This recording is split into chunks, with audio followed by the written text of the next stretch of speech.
Let's go down now for the intros of both hockey teams. Let's meet the champions of Section 8, the Bemidji Lumberjacks.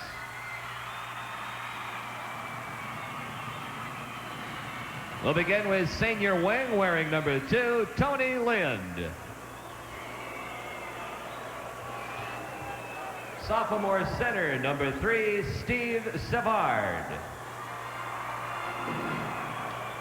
Junior wing, number 4, Rob Aitken. Junior wing, number 5, Rob Sauer. Senior wing, number 6, Greg Johnson. Sophomore wing, number 7, Brian Harchie. Senior wing, number 8, George Palawa. Senior defenseman, number 9, Tony Baker. Junior wing, number 10, Mark Runnigan. Sophomore wing, number 11, Steve Brink. Junior defenseman, number 12, Randy Roberts. Senior center, number 14, Jason Meyer. Senior defenseman, number 15, John Yetter. Junior wing, number 16, Rod Roberts. Junior center, number 17, Gary Matthews. Senior defenseman, number 18, Darren Fossen. Senior wing, number 19, David Smith. Junior center, number 20, Scott Eichstad. Senior goaltender, number 30, Steve Peters. And junior goaltender, number 35, Corey Chakowski. Coaching the Lumberjacks, Brian Grand, and his assistant, Lyman Brink. Now let's meet the champions of Section 7, the Hibbing Blue Jackets.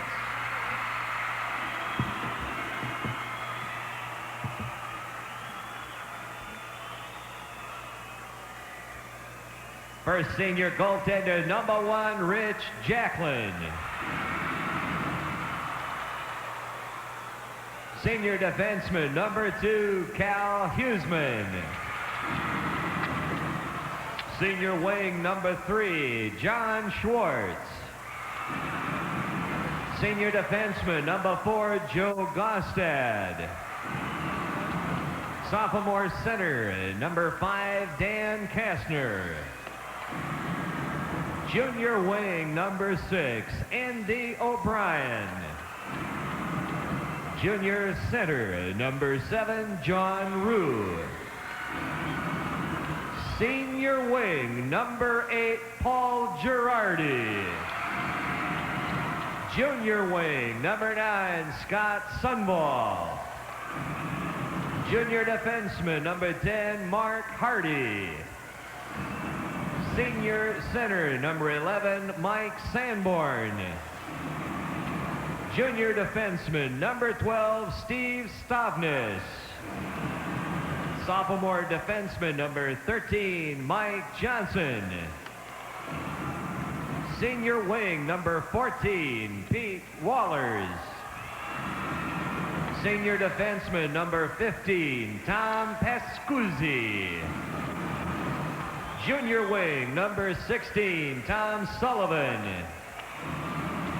Sophomore wing, number 17, Doug Terrell. Senior wing, number 18, Pat Zabonik. Senior center, number 19, Steve Terrell. And senior goaltender, number 30, Jim Monticelli. Coaching the Blue Jackets, Bill Olson, and his assistant is Bill Teacher. Your officials for this quarterfinal game, the referees, are Frank Spanish and Jerry Bergstrom. Your linesman is Walt Melanchuk. On the scoreboard, Bemidji is the visitor, Hibbing the home team.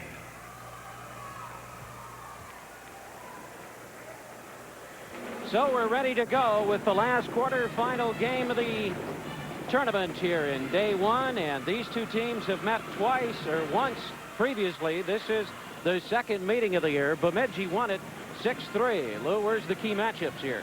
Well, obviously Hibbing's going to have to stop Palava. George Palava can win a game by himself, and that's going to be crucial. At the same time, it seems like there's a little more balance scoring on the Hibbing team. Steve Terrell, he's a fine hockey player. He's got Paul Girardi up there that can also score goals. They seem like they've got a little more balanced scoring on the forward lines of Hibbing. But you know that Steve Peters is an excellent goaltender, one of the top ones in the state. He's been here before. And Peters and Palava are the two keys to winning this game for Bemidji. Peters has an overall record of 12 victories, 2 losses, and 1 tie, and a goals against average of less than 2. In fact, he's at 1.7. Monticelli is 12-2 on the year with a goals against average of 2.50. This should be a good one. It certainly should. Each of these clubs has got good size, good speed. There's a little more balanced scoring on Hibbing, but maybe more physical strength on Bemidji. And we're underway, and it's played down in the Hibbing zone. Just underway from the St. Paul Civic Center, and the puck is loose in the corner as Hibbing will set it up to bring it out. Zabotnik with it. Kern tried to bring it out. It's held in by Huseman, and he's bumped by Palava. And there's the first check of the tournament, Lou. Well, he's calling it hitting from behind. I think the referee called it because there was too much noise. He really hit him hard, but it didn't look like that was a bad check, and we're getting quite a reaction from the fans here. So George Palava going off and giving Hibbing the opportunity to go in the power play right away. Palava had thrown 2 checks on that shift. The defenseman coming around the net, number 4, Goss, that just was touched. And this fellow Palava is so big, he knocked him right down. Hibbing wasn't able to get the puck out. Palava went in for another check, and this one he was called on a penalty. And Hibbing is converting at about 30% of their power play opportunities on the year. They go to Schwartz, and they drop it back in their own zone to set it up on the far side. Gostad tried to play it ahead, knocked down by Sauers. Sauers bumped on the far boards by Girardi. Knocked down, and it's set up now by the Lumberjacks as they drive it down to the Hibbing zone. And trying to bring it up ice. Here's the Blue Jackets now. We have our first power play situation of the night as Palava in the penalty box, and he has 1:31 remaining on his penalty time. Well, Hibbing having that good power play, and they're going to look to Steve Terrell, number 19. They move him back to the point in this power play. Look to him to bring that puck up ice and gain control of that zone. Hibbing in last year's tournament had some problems on the power play. They were 0 of 12. Bemidji, on the other hand, was 1 of 5 in their power play opportunities in the tournament.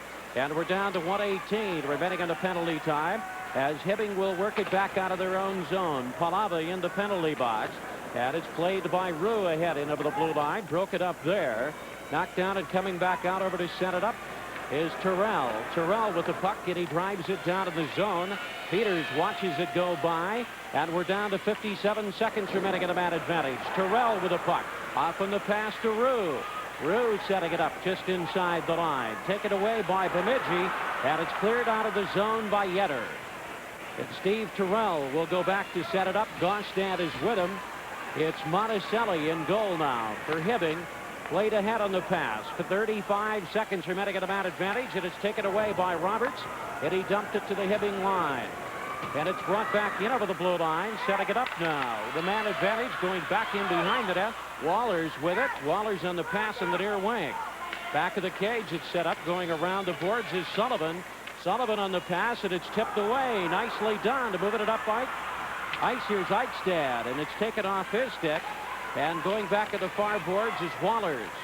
We have 12:48 remaining in a scoreless first period here from the St. Paul Civic Center. And we have both teams at full strength, and Palava is back out of the ice for Bemidji. And he came out and he threw a check right away. Huseman with a puck.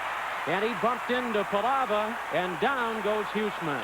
Palava is really throwing his weight around. He's taken 4 heavy charges already and laid out a couple of these players. There's a break in the action, and we'll be right back with the Minnesota State High School Hockey Tournament.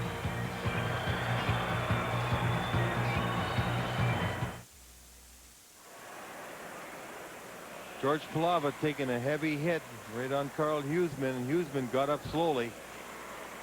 Hibbing on the season 21-2, coming out of section 7, laying it in over the blue line now. A heavy hit in the corner as Aiken threw the body check, but it's brought up ice and driven by Roberts right in on Peters, who steered it aside. No score in the hockey game here. And we have 12-13 remaining to the point on the left side, and a drive there is deflected, and it comes all the way back to center ice to Stavnes.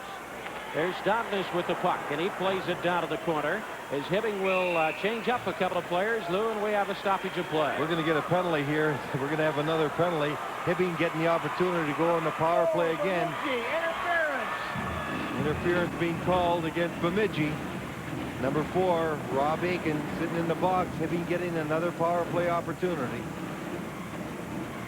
And they really move their lines around on this. They break up 2 lines to set up a power play unit using Terrell and Zabovnik, Girardi, Roux, all on that power play at different times. Bemidji outscored their opponents 32-1 in sectional play.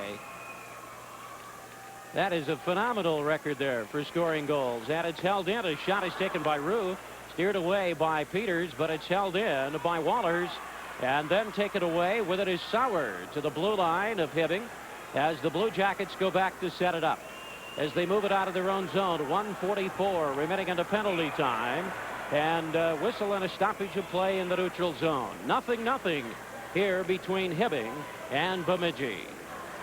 George Palava making his presence felt out there. When he's killing the penalty, he seems to be moving back. He was back in front of the net, moving to a defensive position. And his size and strength is going to be a big factor in his game today. Number 8, the great white shark in your screen there. And it's played ahead on the near side by Schwartz. He has his 7-game scoring streak going, as well as Girardi for Hibbing. And it's set up now, bringing it in over the line, still with a man advantage, 1:28 remaining. Palava playing defense here, and turning, firing a shot was Schwartz, and it was cleared by Palava. And he works his way up ice, and he played it off the boards, trying to pick up the pass, and Hibbing will regroup back in their own zone. And we have 1:10 remaining at a penalty time as Bemidji is shorthanded here. Schwartz in over the line. Schwartz with a puck working on the wing, trying to free himself. To pick it up is Eichstad. It goes to Sauer, and he rims it around the boards, but it was held in there by Terrell. And it's loose on the wing on the near side with 10:53 remaining. To the point, and a drive there by Gaustad. Deflected into the corner. Gaustad working toward the point, went toward the slot. Comes back out to Roberts at center ice, or pardon me, to Sullivan. Played ahead, intercepted by Palava. Here's Palava with the puck. Palava in over the line on the pass. That's knocked away, and with it is Terrell. Terrell now coming to the blue line of Bemidji. And we have 27 seconds remaining on the man advantage. 10:25 remaining in the period. As Gaustad will work it from behind his own goal. And he passes it ahead, trying to hit Sullivan on the break. And an icing will be called. Bemidji doing a fine job not allowing Hibbing to get any kind of control in their zone. When they did get in, George Palava twice broke up plays, got the puck down. As a matter of fact, he had some good control at center ice and almost broke Rob Sauer away. Hibbing having a difficult time, with the one exception when Steve Terrell carried it down the length of the ice, of getting control of the zone, moving it around for a shot. And this is going to be the extent of 2 power plays, really with no threat. They've only got 13 seconds of power play opportunity left here. Matthews trying to draw it to the point. It's broken up, but it comes back in the Bemidji zone where it is set up by Hardy. Hardy passing it ahead, and chasing it is Yetter. Yetter bangs it around the boards, and we're back at full strength. Both teams here now at full strength. 2 minors called in the game, and we have an icing called against Bemidji. They come out of Section 8 with a record of 19-3-1. They've been to the state tournament in 72, 73, 74, 76, 85, and 86. Bill Olson in his 4th year with a record of 83 victories, 11 losses, and 2 ties. We'll have a face-off coming up now. Back in the Bemidji zone. No score in a hockey game with 9:57 remaining in the period. And out now is the line. We'll set it up here on the near wing, and it's played back down in the Blue Jacket zone. Is going back over to set it up is Pascuzzi. Pascuzzi lost the puck to Eichstad. Moving it in, a shot, and it's steered away. And a nice save there by Monticelli. And there's a break in the action, and we'll be right back with the Minnesota State High School Hockey Tournament.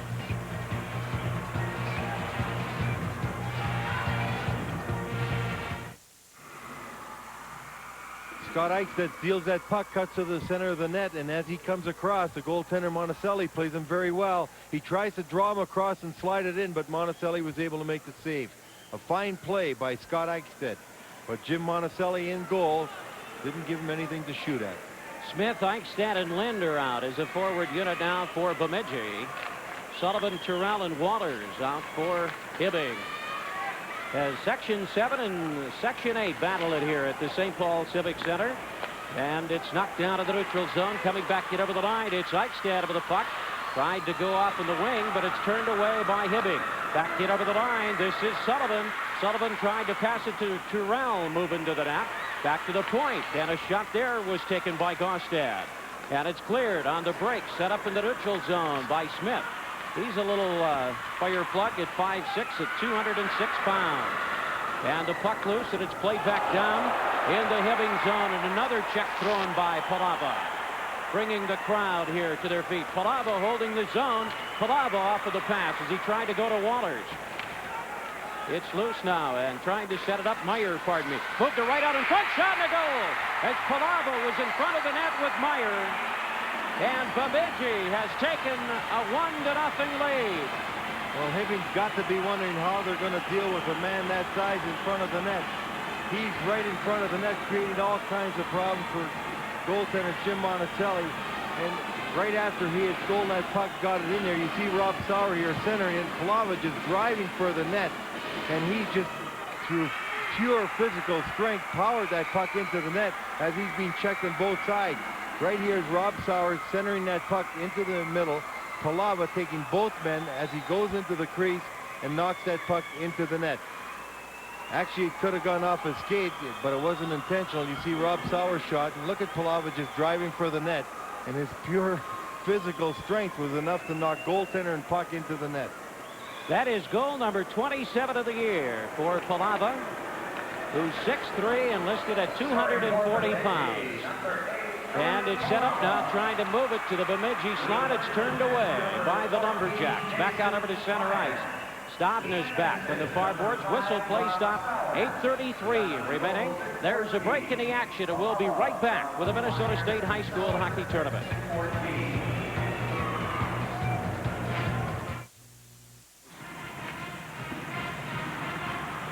We have 8:22 remaining as the puck goes up over the glass and out of play. And it is 1-0 on Palava's 27th goal of the year. What would you do, Lou, if you were Hibbing? I'm doing what I would do what Bill Olson's doing. He's putting Steve Terrell out there every time Palava's out there. Terrell's 6'3", 200, and even in that goal opportunity that Palava finally cashed in on, Terrell was right on his back. He took him plus a defenseman towards the net and powered the puck in. But that's all Olson could do, is use Terrell against him as effectively as he can. Stavnis with the puck now, trying to lead it out of the far side. It was held in by Meyer as it's played on the wing. We have 8:07 remaining in a period, and Hibbing trying to move it up ice. Palava, he can do a lot more things than just check people, though, can he, Lou? Well, he handles the puck very well. He's not bad on the skates. He's got great strength on the skates, but he's also got pretty good agility, and he shoots it very well. And it's set up now and controlled at center ice. It's driven down to the zone by Roberts. In the corner, it's Sauer trying to pick it up. Sauer is checked and taken off his skates. 1-0 here as Bemidji is out in front. And Stavnis with the puck on the breakout. Moving it up ice is Paul Girardi. Girardi flips it in over the blue line. And chasing it back in the corner is Randy Roberts. Roberts tried to go around to the far side. It was held in. There's the drive, and it's picked out of the air by Peters. And a good catch by Peters. He was already down in the low position. That puck was going for the upper corner, but he's got a real quick hand, very fast with his glove. He had to reach up. As you see, he's only allowed one goal in 3 sectional games, and one of the reasons because of the speed of which he can grab those pucks. He's got very good hands. His father is Bob, who coaches at Bemidji State. There's another drive in on Peters, and it's cleared away by Bemidji as the Lumberjacks have a 1-0 lead, and an icing is called here. And with the score 1-0, this is Hockey 86 live from the St. Paul Civic Center.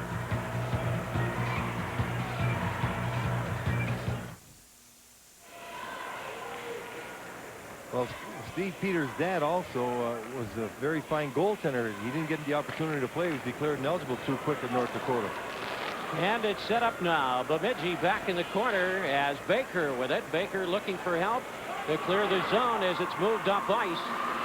And out is Aiken, Matthews, and Robertson. There's a drive, and covering up is Monticelli, and he made the save. Finishing up about Bob Peters, he had signed a C form, which was called in the old days before the draft with Detroit, and so he was declared ineligible. A real fine goaltender. He went on to Bemidji, where he's been very successful, and obviously he's taught his son quite well. His son Steve, one of the very fine goaltenders in the state of Minnesota, and a real bright prospect for the future. We understand Steve really hasn't decided where he's going to be attending college, and his father wants him to wait until the season is over to take his visits. And it's 1-0 now as Bemidji has the lead on Palava's 27th goal of the year. And it's Bemidji moving it up ice on the lead. It was Yetter knocked out of the neutral zone. Trying to pick it up was Sullivan. He played it in over the line. As Hibbing tried to play catch-up hockey, moving it in is Terrell. Terrell went off on the pass. They try to go to the point, and it comes all the way back out to center ice to Huseman. And he played it in over the line. We're down to 6:24 remaining. As striding up ice, trying to pick it up was Matthews. Matthews is a pretty good young man in stature at 6'3", 205 pounds. And there's a body check thrown on the near boards, trying to control the puck. And it's played up ice as Eichstad moving it in over the line with help from Johnson. And Johnson took a check in the corner that was thrown. And now Hibbing down 1-0. They try to work it from the boards, whistle, and play will be stopped. Each club using their body quite a bit, just as we had in the game previously when we had a great deal of heavy hits by both Hill Murray and Richfield. We're seeing the same thing tonight as we look at the goal scoring. Look at the difference. Palava with 26 goals. The next closest, Myers, got 8. He had 30 points. Palava, a very dominant player throughout, and he's been that thus far tonight here. And we have 5:57 remaining in the first period. And whistle and play will be stopped at the blue line with 5:54 remaining. And the faceoff will come all the way down in the Bemidji zone because Fossen intentionally put that puck back in. He knew he's being checked. The puck was only a foot over the blue line, and he wisely didn't take any chance. He just put it in the zone. He'd rather have the faceoff there and have the puck stolen than have a breakaway for Hibbing. Schwartz, Terrell, and Zabodnik are out. And there's a draw to shot to win in. As it deflected through the body, Schwartz took the shot. His 11th goal of the year. And it's tied at 1. Steve Terrell won that draw cleanly right back to John Schwartz. He got the shot away quick. He didn't stop to set up or anything. He just let fly, handcuffed Steve Peters, and tied this game at 1. Another clean face-off lost and a goal resulting from it, as you see right here. Terrell, Steve, that being number 19, getting the draw back to Schwartz, who let the puck go just as Steve Peters was moving. Watch Peters, he's moving a bit to his right here. He gets caught, tries to scoop the puck up with his glove. He didn't have a stick behind it or pad. Goes right in through his legs into the net and out. And we're down to 5:51 remaining in the first period. And a lot of people expected this game to go right down to the wire. That puck was deflected in front of the net by a Hibbing player. Schwartz took the shot, but a Bemidji player deflected in front of the net. That's why Peters was moving one way, went to scoop it, and it just changed direction. And the only assist was given on the goal to Terrell. Palava in over the line to Sauer. Sauer flipped it in the corner. As Hibbing will go back to regroup now. Terrell with the puck. Held in. There's a drive by Meyer, and it's kicked out. Rebound. Palava with a shot and a goal. Rob Sauer is going to get the goal. Palava went to take the shot, but actually Rob Sauer is the one that got a stick on it. After 2 chances for Bemidji, Rob Sauer moving into the center area fires that shot right in by Monticelli, and quickly Bemidji strikes to come back 2-1. We saw this happen in the Burnsville game today. You see the shot right here, a slap shot being taken, and as the save is made, Palava's driving to the net on the left side, but Rob Sauer's on the right, and he's going to be in position right here to get a stick on it, and that's what he does, and he puts it right past goaltender Monticelli. And it is tough, isn't it, when you have Palava in front of the net like that to move him out of there. Well, Jason Meyer took the shot. Palava driving for the net here causes a little problem. He gets it over very smartly to Sauer, and Sauer scores the goal. Sauer did officially get the goal, his 13th of the year, and it's a 2-1 game. That line has produced a lot of points. We have 1 assist to Meyer and the other to Palava. And they're still out there. And it comes in over the line. There's Palava with the puck, and it's taken away. And a good heavy check throw in there as Girardi went down. Palava and Meyer in over the line. Here's Palava with a drive. Knocked on the shot. And it went over the top of the net. It was fired by Sauer, who could have had his second in a row. We've got a penalty called here. It's held in. And the puck is loose. Shot, and Monticelli takes the save. And the score is 2-1. This is Hockey 86 live from the St. Paul Civic Center. Number 15. Tom Pascuzzi is going to be serving a penalty for checking from behind. At the same time, Rob Sauer had 2 chances to score. On a fine setup, he put one right over the net, and he grabbed his helmet in exasperation. And it comes cross ice, and again with the man advantage set up now. 1:52 remaining at a penalty time as it's played by Matthews. Ground down to the corner, and it's set up trying to move it right out in front of the net. And we're down now to 1:40 remaining on the penalty time. It's held in. With it is Matthews. And Matthews steered it around the boards here with 4:34 remaining in the first period. Held in at the point, and Fossen tried to take a shot.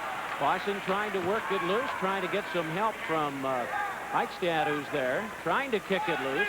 And it's played down to the corner, moved right out in front, trying to go off on the pass with Smith. Played back to the net now as Huseman is there, trying to get some help from Gaustad to bring it out of the zone. And we have 4:09 remaining in the period, and it's backhanded out of the zone. Still with the man advantage, 1:03 remaining. Hibbing is down here, 2-1, as it is set up now. The man advantage belongs to Bemidji. 3:48 remaining. Palava back of the net as they work it out of their own zone, still with the man advantage. Smith on the pass to Yetter. This is Yetter coming in over the line. Yetter off on the pass, trying to move it in. And moving it in. Shot by Palava is knocked down by Monticelli. Worked in the corner. That is Palava with the puck. Palava tried to come to Yetter, turning, firing a shot. Monticelli with a rebound. It's played back to the net now by Matthews as he tried to hold the zone. But it's picked up by Fossen, moving it around. Palava with a shot, steered in the corner. And good pressure here, Lou, on the part of Bemidji. There certainly is, and it's been because of their strength along the boards. Matthews doing an outstanding job getting that puck free a couple of times. Palava having some good shots, but goaltender Monticelli was tested 4 or 5 times and made some great saves. And we've got another penalty call. This one against Bemidji's Fossen, and it will be for a hold. Well, this is going to give Hibbing a little bit of a break, and especially goaltender Monticelli, who was tested 4 or 5 times there, came up with good saves. But Matthews was doing outstanding work on the left side. Just previous to that, Scott Eichstad doing a lot of work along the boards, and Bemidji was able to control the boards. Consequently, they kept that puck in there for quite some time, getting some fine opportunities to score. So the faceoff comes up now, back into Bemidji zone. Peters looking out to his left. There's a shot, went back in behind the cage, and it's set up by Schwartz. Schwartz with the puck, checked by Palava, as now a man advantage situation here, and it's cleared in the corner on the far boards, as down Bemidji here. There's a backhander kicked out by Peters. The rebound is angled off the boards on the far side by Meyer, and he cleared it down to the zone as Terrell goes back to set it up. We have 1:33 remaining at a penalty time. Hibbing is trailing 2-1 in the game, but they have the man advantage. Schwartz hit over the line, taken away by Palava, then re-intercepted by Gaustad. Gaustad with the puck, working his way in the zone in front, and he moved it in. Shot! Oh, nice save by Peters. And the puck loose. Gaustad working back to the net as Hibbing sets it up. They try to move it right out in front. Rue, the centering pass. And Girardi in front of the net couldn't get it past Peters. And it's set up by Schwartz back to the net. Girardi dug it out. Girardi with the puck, moving it in. A shot by Terrell is wide. And it's held in by Rue. Rue played it in the corner. And it's played around to the far side. Schwartz to Girardi. And coming back over is Baker, and he's bumped by Schwartz. As Hibbing trying to hold the zone. Palava with it, and he banged it around the boards, and he cleared it up ice. We have 34 seconds remaining. Pretty good intensity level here, Lou. Certainly won. 3 fine opportunities by Rue, Schwartz, and Girardi, but Steve Peters was able to make the stop. At one time, he lost his stick, and he was playing without the stick, and Terrell just fired wide of the corner. Both teams getting fine opportunities on the power play. We've seen the best puck control in the zones of the day on the power plays by each of the squads. Steve Peters right there had some fine saves, both Schwartz and Rue all around the goal crease. He made one save, and the second save finally got cleared. And the second one, he was down on his back. Had that puck come free to Schwartz, he could have just put it up and over him. So now we'll have the face-off coming up with 1:25 remaining in the first period in a 2-1 game. And still a man advantage, and it's backhanded out of the zone by Roberts. There is Rod Roberts and Randy Roberts in this game. They are identical twins. They play for Bemidji as the Blue Jackets set it up. Time is running out on the power play opportunity as it's played back of Peters now as Hibbing sets it up and back at full strength to the point on the left side. A shot is centered to the net by Hardy, and we have 1 minute remaining in the period, and the score remains 2-1 on Palava's 27th goal of the year. Sauer his 13th of the year, and Schwartz his 11th of the year for Hibbing. Very prominent in this period, Steve Terrell, number 19 for Hibbing. He won 2 crucial faceoffs. One resulted in that goal. The second one, just starting off that power play, gave Hibbing the opportunity to score goals. He had some chances in there, and they finally were able to keep the puck in and get a couple more opportunities. Terrell for Hibbing, that being Steve, because there's also a Doug Terrell, number 17, and Palava from Bemidji. Both have seen a great deal of action, the most of any players in any period of this tournament thus far. Being behind 9 times this year, Hibbing has come back to win hockey games. And the puck is loose now with 47 seconds remaining in the period. It's back in the Bemidji zone here. Hibbing is down by a goal. Fawcett with it, and he played it on the far boards. Trying to get some help from Smith. He played it to center ice, and it's broken up there. And we show 32 seconds remaining now in the period. And it's Bemidji playing it up ice, trying to go to Lynn. It's held in. Terrell with it. And the pass goes off, and a backhander is taken, and it's blocked. And with it, moving back up ice, controlling it is Smith. Here's Smith for Bemidji with 16 seconds remaining. Trying to stick handle with the puck, taken away by Terrell, broken up by Palava. Played it in over the line, and that's Schwartz driving it back down to the Bemidji zone. And that'll cause an icing in the face-off coming up back in the Blue Jacket zone. Their 9th trip to the tournament. Well, we see Steve Terrell just going off. He made a fine play trying to get that puck across to Zavonik. But as he did that, John Yetter, number 15 for Bemidji, dove, and his stick was flat on the ice, and it just got a piece of that puck to deflect the pass away from him. And after the face-off, as Bemidji tries to hold it in, it's Fawcett with it at the point, and we've come to the end of the first period of play. And after 15 minutes, it's Bemidji looking for their 20th victory of the year, and right now they lead it by a score of 2-1, and Hibbing has their work cut out for him, I think, Lou, primarily with the big guy, Palava. That's right. Actually, Hibbing had some opportunities in that period, but Bemidji did have a few more. Bemidji's got a 2-1 lead. They deserve it. Both clubs having fine opportunities to score goals, each goaltender having to make some outstanding saves. And let's go down to Sports Control. Okay, thank you, gentlemen. And, you know, we said that Hill-Murray game was a real physical game, Mark, and this one, I think, is the most physical of the tournament. Oh, this is a game I was looking forward to all day. I think it's going to be the most evenly matched game of the day. May need a Richter scale out there before it's all over. The collision started from the opening whistle, and they continued throughout the rest of the period. Hibbing, the people up northern Minnesota, as I mentioned, I was up there covering the game last week, felt that this was a better balanced Hibbing club than the one that was here a year ago at the state tournament.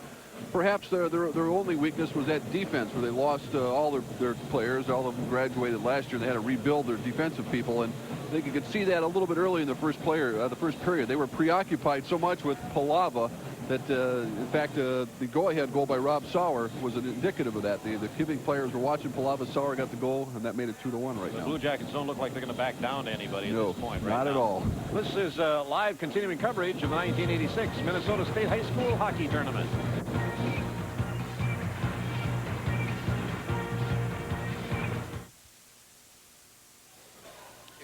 Well, before the game, we showed you that pizza-eating, hockey-playing George Palava from Bemidji, and we're going to show you the first highlight here. Bemidji had played shorthanded the first 5 minutes, Mark, and then George Palava powers it home here, and it actually looked like it might have gone off the skate, but it was not intentional. It's 1-0 for Bemidji. Now, I guess that would have to be a power play whenever Palava scores, isn't it? He is a He moose just up does there. power it in there. 1-0 for Bemidji.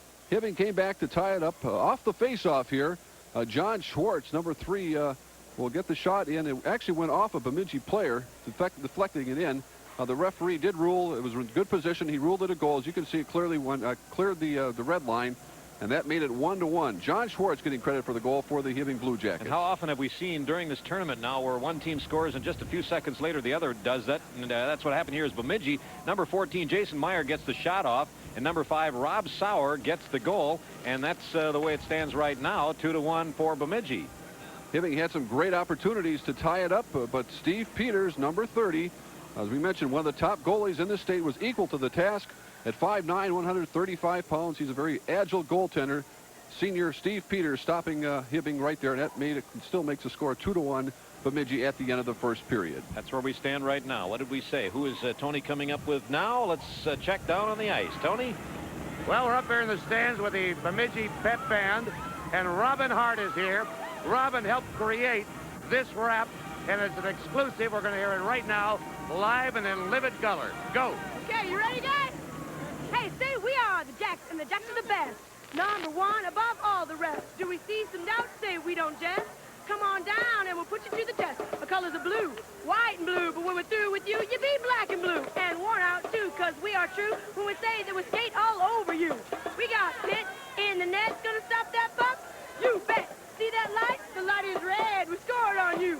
You're dead. We're lumberjacks, and we take no flack when we deliver our jackraps. Mr. Blue Jacket between the posts. You think you're bad, but you better not boast. You say you're gonna win, but that's a lie. It's really too bad that you have to die, because we're lumberjacks, and we take no flack. We deliver our jackraps. We are tough. Tough are we, and we don't take defeat easily. So come on down. Let's get on with the spree. We'll put you away. 1, 2, 3. Hey, how about that? Robin Hart of the Bemidji Pep Band. It's too noisy for us to carry on. Go ahead. I am convinced. Right here in our shoe, we'll have Tony Parker and Popo Gigi on the next period. This is live continuing coverage of the 1986 Minnesota State High School Hockey Tournament.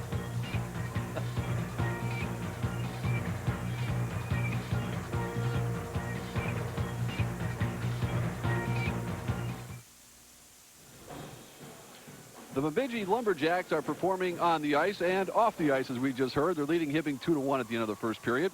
Legend has it that Paul Bunyan once walked the woods near Bemidji, and this year Bemidji had a playoff record that legends are made of. Not only do Bemidjians know how to live, they can play hard, too. From girls' high school basketball to adult curling, this town of 10,000 produces champions. This year's hockey team is no exception. Coach Brian Graham. It took quite a while before some of the tradition that they've built up in basketball really has come through us in hockey. And right now, certainly hockey the last few years has maybe been the big sport in town. Training starts young here in the Northland and continues with parents' blessings. Gives them something to do. I guess my kids are in it because I feel it's important to keep them active. You know, with equipment today, it's a fairly safe sport. By the time they get to high school, these guys have skated with and against each other hundreds of times. For them, winning isn't the only reward. You know, everyone should have a chance to play on something like this. It's a dream for most people, and it's come true 2 years in a row for me, so I'm really happy to be here. Oh, I've been playing with these guys since I was 5. Love them. All my friends. Team spirit prevails all season, but the payoff comes at tournament time. Pre-tourney jitters are temporarily forgotten as fans send off their champs. State title or not, the Bemidji Lumberjacks are always winners here. Well, Bemidji is really a sports-minded town. The Lumberjacks are leading here 2-1 after one period of play, and they're also known for their high academic standards. And now with a theme from St. Elmo's Fire, here we have the Bemidji High School for you.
Bemidji 2, Hibbing 1. This is continuing coverage of the 1986 Minnesota State High School Hockey Tournament.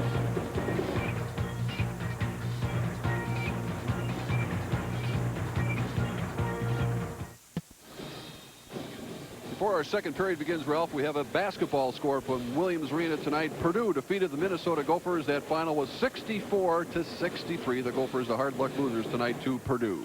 Okay, right now we're going to toss it back up to the booth for period number 2, and I have to ask Louis a question here first of all. How many 240-pounders are there in the National Hockey League? I don't think there are any. The closest would be if Bob Daly, he's making a comeback. He's with Hershey right now, belongs to Philadelphia. He's about 235. I believe Richter, his heavy's got to 225, and I don't know of any. And right now, I know that there's very likely going to be one. I tell you, Lou, he's a lot quicker than you would think, too, isn't he? Well, he's a lot like a 747. You don't know how fast he's moving. They're so big they go out there. You can't tell. Well, I tell you what, it's 2-1 right now. And what adjustments would you expect Hibbing to be making here? Well, I don't think they have to make any adjustments, except they've got to try and cover Palava better. They've had some opportunities themselves. They've been hitting. They're moving the puck. They've got to get the puck out smoother than they have. That's been their biggest fault. The board play in their zone was by far and away going toward favoring Bemidji. Bemidji was coming up with the puck a lot more than Hibbing was in Hibbing's zone. And because of it, that's where the opportunities were created. But that, in part, is due to the size of Bemidji. Not only Palava, you saw earlier on the power play, Scott Eichstedt, Gary Matthews, both out there in the power play, controlling opposite sides of the rink when the puck was coming around. And Hibbing's got to make sure that when they get the puck, they've got to get it out, especially when they're killing the penalty, and they've got to come up with the puck more often along the boards. Well, you speak of Bemidji. Sauer was in the tournament last year. Meyer, Palava, Smith, along with Lynn, Johnson, Yetter, Baker, Fossen, Roberts, and Peters was here as well. And Chakowski, the other goalie, was here. Some of the names that are gone from last year's team: Scott Johnson along with Jeff Nevitt. Joe Palava, he was the brother, of course, and Darren McDonald, Bob Smith, Scott Osmondson, and Jason Golden were part of the Bemidji team that was here last year. What surprised me a lot about Palava was his endurance. He played a great deal of that first period. The 15 minutes, as we were saying earlier, he and Steve Terrell, who's from Hibbing, were on the ice more so than any other player of any period of the tournament thus far. Peters and Monticelli remain in goal, and we're underway here in the second period with a 2-1 score, and it's set up by Hibbing back as they try to work it around the boards now in this 2-1 game. This is the last quarterfinal game of the night, and Hibbing is down by a goal, but they set it up now, and they control to the blue line and play back down to the Bemidji zone, and covering up there, and the save is made by Peters. Well, John Schwartz was going towards the net. He got bumped off the play by Fossen right there, and he ended up right over top of Peters. Peters holding that puck. He really didn't have to that time. After we've seen so many goals scored today off clean draws lost in team zones, you would think they'd cut down on the number of faceoffs and keep that puck in play, try to get it out of the zone more so than they are. Steve Terrell in the faceoff circle, and Hibbing trying to set something up. They go to the right side, and Schwartz with a shot, and covering up is Peters, and he made the save. Schwartz didn't get all of that. The puck seemed to be moving a bit as it was coming towards him. It wasn't lying flat. Consequently, it fluttered in towards Peters. Here's a goal scored per game, and outside of Hill Murray that we knew coming in was dominant in the goal scoring department, Bemidji and Hibbing are quite close, and that's the way the game is right now. And we'll have the face-off coming up back in the Bemidji zone. Hibbing's one goal of the night was scored by Schwartz, and the draw comes to O'Brien. O'Brien tried to hold the zone. It's taken away. Smith moving it up by Smith, moving in with a backhander, and it went wide. And it's picked up back of the cage now. Hardy with it. Hardy trying to bring it out. Smith trying to hold it in. And the puck is loose to the point. And Yetter takes a shot, and that's blocked in traffic. Heidstad tried to pick it up. And back the other way comes Girardi. Here's Girardi, a senior, with a 7-game scoring streak. Played it in over the line. Whistle, and play will be stopped at the blue line. And you can see why he's got a 7-game scoring streak. Girardi coming down on the defenseman right there. As he got to Tony Baker, he faked going outside and pulled it in quickly. And his hands were very, very fast. He's got good, quick hands to get him around the net. You see, he's got 7 goals in the last 2 games. And with fast hands like that, you got any kind of accuracy, you're going to get some goals. He had 4 goals against Proctor and a natural hat trick against Greenway Coleraine. And it's held in, moving it in with a backhander, and it was fired wide of the mark by Sullivan. We have 13:42 remaining in the second period. 2-1 the score as Hibbing tries to hold the zone, but it's cleared up ice by the Lumberjacks of Bemidji as they come back in their 6th tournament with a record of 3-9. Working behind the net now as Hibbing will try to set it up and move it up ice. It's driven back down in the zone by Baker. And going back is Gostad. Gostad back of his own net, coming around on the near side on the breakout pass. 2-1 Bemidji out in front of Hibbing with 13:10 remaining, and going back to help out now is Terrell. This is Terrell, 1 against 2, moving it up ice. Terrell cutting it over the line, trying to get around Fawson, and it's taken away, held in. A drive from the point is blocked out front, and back comes Bemidji. And it's driven down to the corner, picked up off the boards as Hibbing now trying to set it up to bring it back out of their own zone. 12:44 remaining here in the second period. Back of the net goes Hardy. Hardy is tied up trying to get some help there. Moved to the left side of the net, and the play continues, moving it up ice now. Coming around is Fawson. There's a drive by Fawson, and it's steered away. And Hibbing now trying to move the puck up ice. We're down to 12:21 remaining. Hit over the line, and with it is Terrell. Terrell with the puck, and he's bumped along the boards. And here's a potential break as Palava strides up the left side. Palava goes back in behind the net to try and pick it up, and now Hibbing will regroup. Playing it ahead on the pass on the near side. It's flipped down to the corner, and going back over to try and set it up now to bring it out of the zone here. Puck is loose down to the corner on the far side, and we've got a penalty called with 11:50 remaining in the period. And with the score 2-1, this is Hockey 86 live from the St. Paul Civic Center.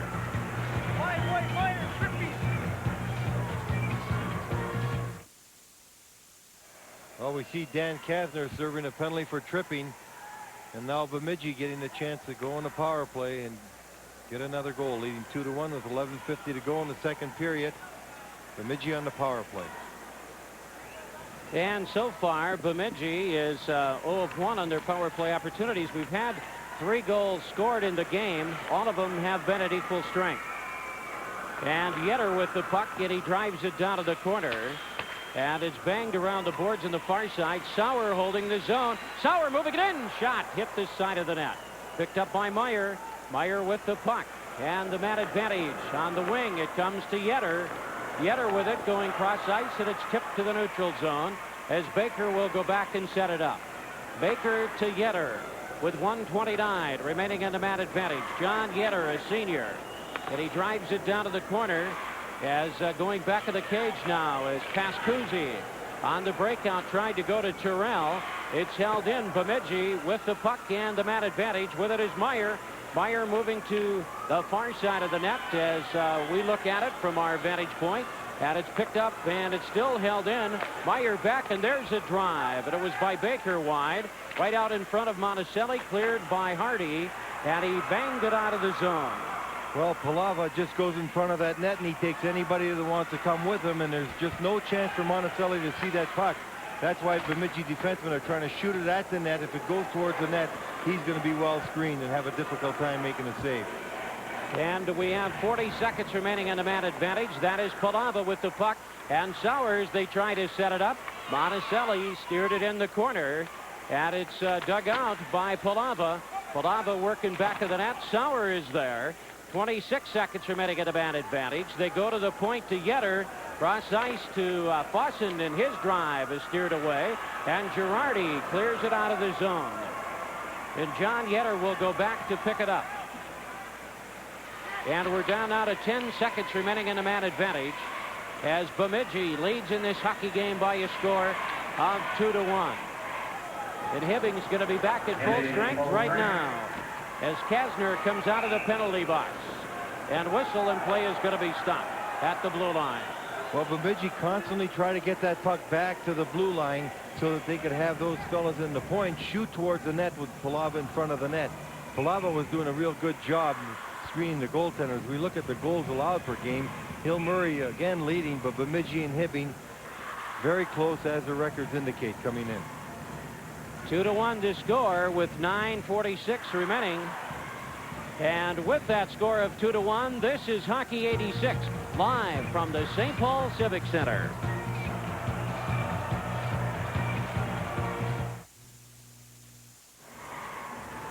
Nine minutes, 46 seconds remaining in the second period. All of the scoring in the first 15 minutes of play. And Bemidji leads it by a score of 2-1. Back goes Pascuzzi on the break, trying to set it up, and it's knocked down as Bemidji dumps it back down to the corner. And chasing it is Lind. Lind over to try and pick it up. Lind, Eichstätt out in the corner along with Smith as a unit. They have scored 26 goals on the year. Well, whoever comes out of this game tonight and is going to play Hill Murray tomorrow, we're going to see another physical game. And both clubs here in this game, and as was in the first game, are using the body to rout. And these teams that have the survivor coming out of the lower bracket are going to have a team that's really had a physical series. And the face-off will come up now to the left side of Monticelli as Eichstätt tried to pick up the puck off the face-off and trying to clear it, moving it up ice. That is Sullivan. And he rolled it in over the line, and Fossen back quickly on the lead. Tried to go to Lind. Lind just came back from a shoulder injury. Back goes Fossen behind the net. It's held in by Waller. Strider center. Shot in the goal. Sullivan right there. Well, Waller's trying to center that puck, and as he did, and with the defenseman sliding into Peters, Peters had blocked that puck coming out. The puck was in front, but Wallers will get credit for that goal, I'm sure, because it was taken into the net by the Bemidji defenseman, Randy Roberts, just sliding across after the puck was being centered, knocked that puck right past Peters, and this game is tied at 2.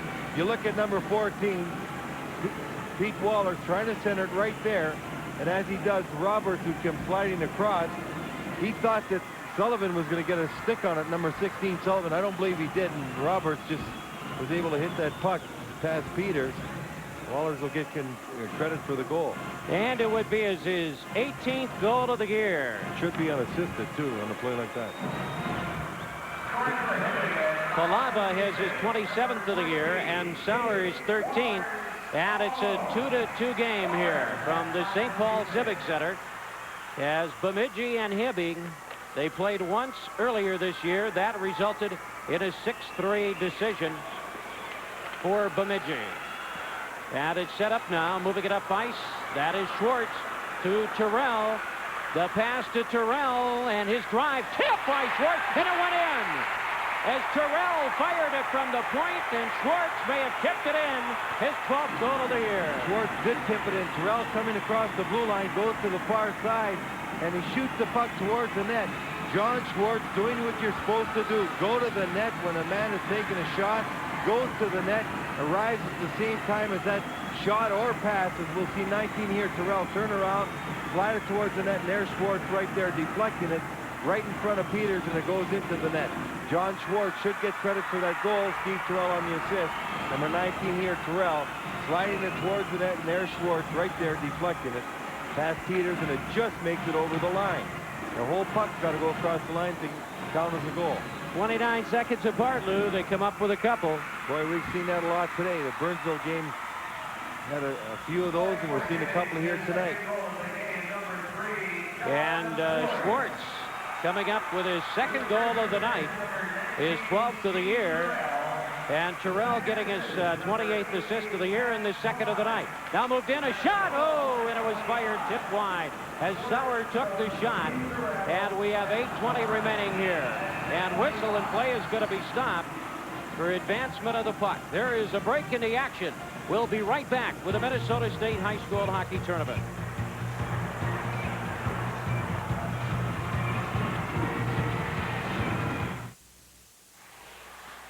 Rob Sauer just had another good scoring opportunity. Palava centering that pass. Sauer all alone in front, put that one over the net. Sauer playing on this line with Palava's got to think that he's died and gone to heaven, because every time he gets green in front of the net, he's getting a chance. And it's a 3-2 game now as Hibbing has come back to take the lead here at the St. Paul Civic Center. And it's set up. Palava with the puck. And it's taken away now by Hibbing and moved up ice by Girardi. Pope checked away as Hibbing will try to pick it up. O'Brien in over the line. Shot was fired by Rue. And it's just steered away. And now coming back, moving it up ice with it is Meyer. Here's Meyer moving past Girardi in over the line. It's Meyer with the puck, and his shot went wide. And the puck loose now. Back of the net, picked up as Hibbing will look to move it up ice as they are down. Stavin is with the puck.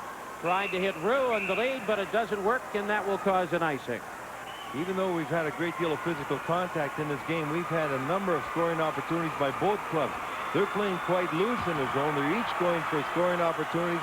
They're not picking up their checks as well as they should. Coming back, they've got so many men in deep. They're getting caught in outman situations, 2-on-1, 3-on-2.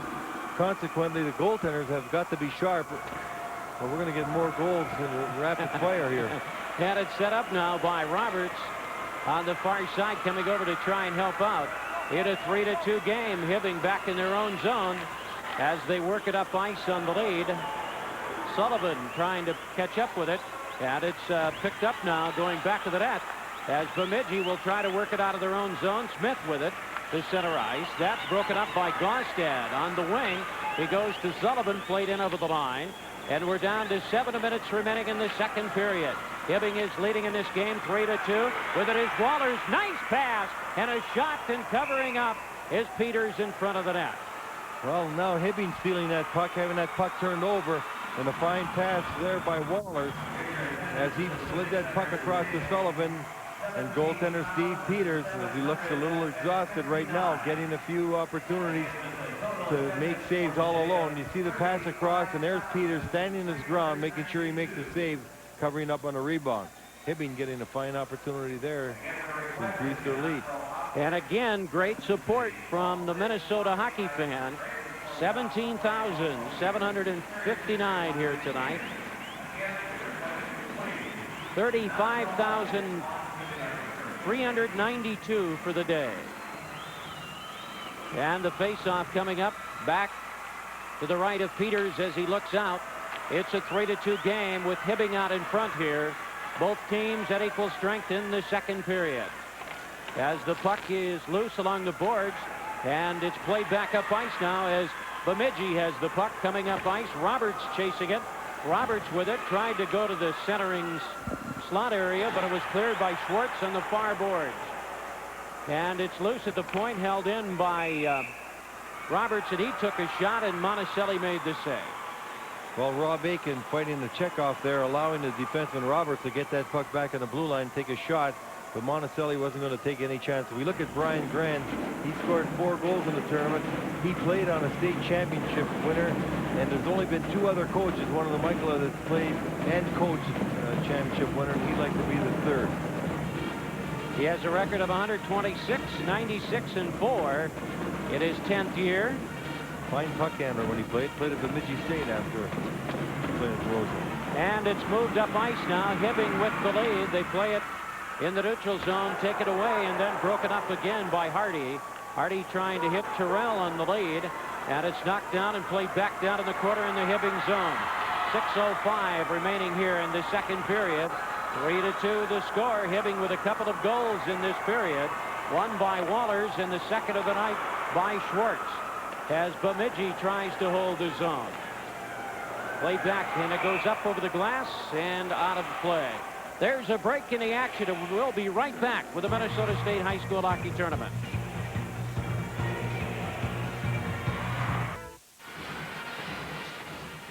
Well, now we see a sort of a line matchup change. This period, Steve Terrell's not been out against Palava nearly as much. He's just out there against any line that's up, and this time it's Rue's line. That was Gaustad firing a shot, and it's picked up by Palava, trying to bring it out. O'Brien with the puck in a shot as he passed it off, went high. And we're down to 5:34 remaining in the second period. Hibbing trying to hold the zone, trying to catch up with it is Rue, but Bemidji goes up to Meyer in front of the bench area to pick it up. And Meyer and Sauer try to work it in the zone, but whistle, and play will be stopped. And what a check Jason Meyer threw there right in front of the Bemidji bench as he was coming across full speed. As soon as the defenseman Kel Huseman touched the puck, he just laid him out right in front of that bench. A lot of bodies still being knocked down out there by both clubs.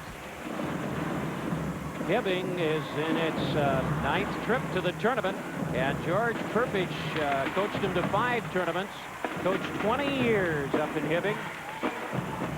Did a lot for that program over the years, didn't he, Lou? Certainly did. A fine man. That's Sauer with a drive, and it's knocked down by Monticelli, and the puck comes loose as Hibbing tries to bring it out of the zone. In the corner now, Palava digging it out, centered it, but the pass comes all the way back to the blue line, whistle, and play is going to be stopped on the offside call. Coach Bill Olson, what he's got to do now, Palava staying out there so long, Olson is just shortchanging all his lines. Right away, he had John Rue out against him. He left him out for half a shift, then he comes back out with Doug Terrell's line. He's not concerned, it seems, with who's against him, just so long as somebody's fresh. And he's making sure that they're getting out there and staying fresh so that they got a little more stamina to cope with Big George Palava. And it's played back in the Hibbing zone as Gonstad goes back to pick it up. Comes to Stavnes on the pass, rink wide.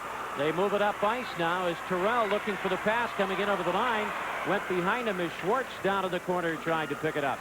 Here's Schwartz moving it now off, and it's held in. Terrell with the puck in the corner.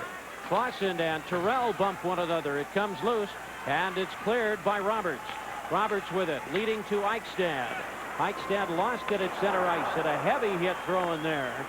And we're down to 4:18 remaining in the second period. It's 3-2 Hibbing. Hit over the line. This is Smith. Lost control of the puck. Comes back to center ice. And trying to pick it up was O'Brien.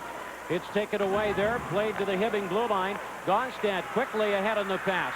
In over the line. Girardi with a shot, and it was tipped over the top.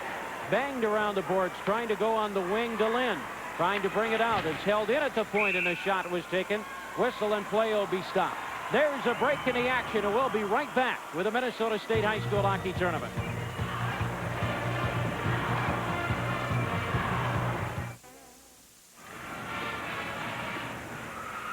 Face-off coming up back in the Bemidji zone in a 3-2 game.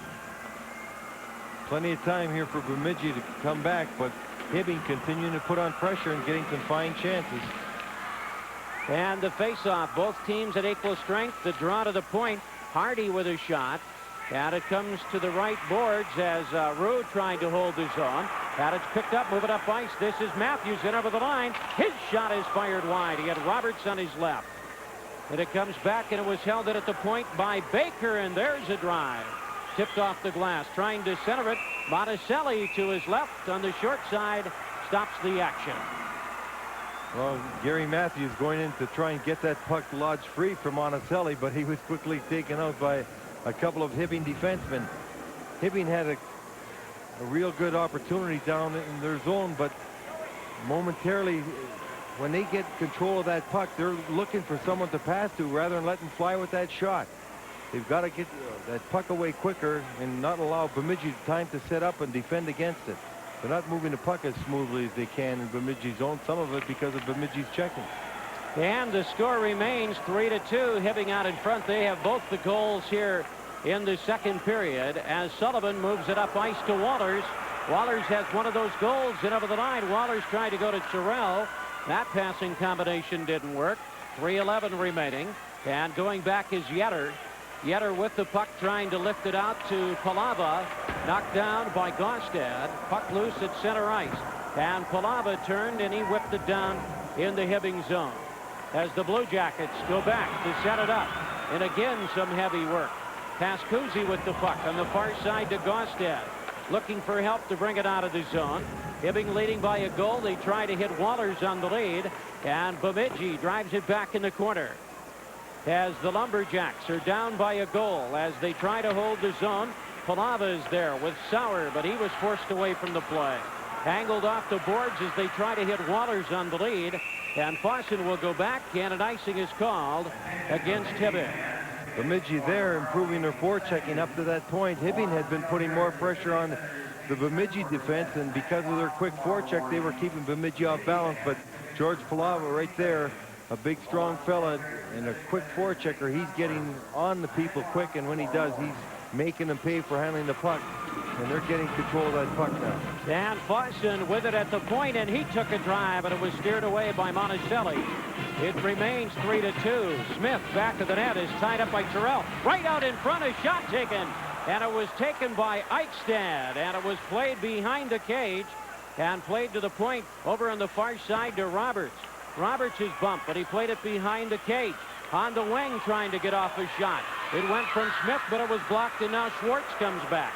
Here's Schwartz in over the line. The drop pass to the point to Terrell. His drive, and he cleared it right out in front of the net. And it's cleared by Bemidji as they move it back up ice. And it's played back down in the corner, and coming over to pick it up is Smith. And he drove it in on Monticelli, and he made the save. Boy, Smith got that shot away very, very quickly. It didn't look like he had much of an angle. Monticelli grabbed it anyway. Probably would have sailed over the upper corner. But Smith made a real good effort to get that shot on the net as he was falling, losing his balance. Both clubs getting a little tired now from the effect of the body checking starting to show, plus the pace of the game. They're not as smooth moving the puck out of their zone. Each of them at times seeming like you could throw a hula hoop around a forecheck as they're all together out there.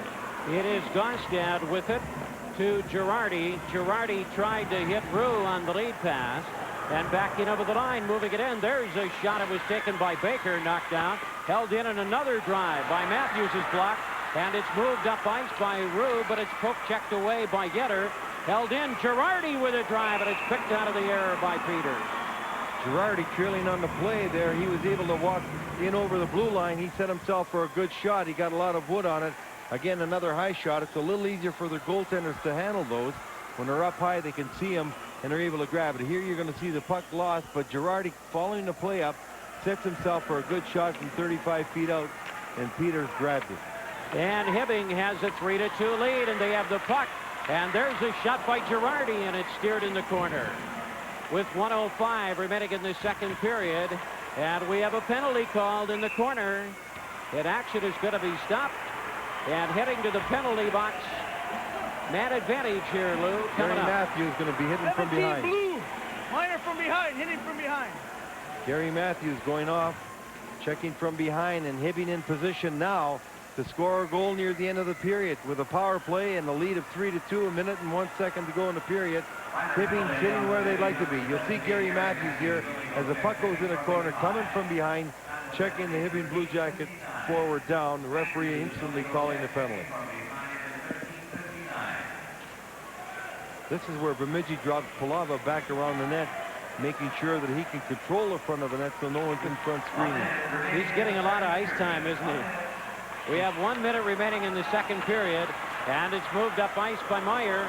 Meyer trying to cut past the defenseman who's playing there, tried to work it in, and there's a shot that trickled in.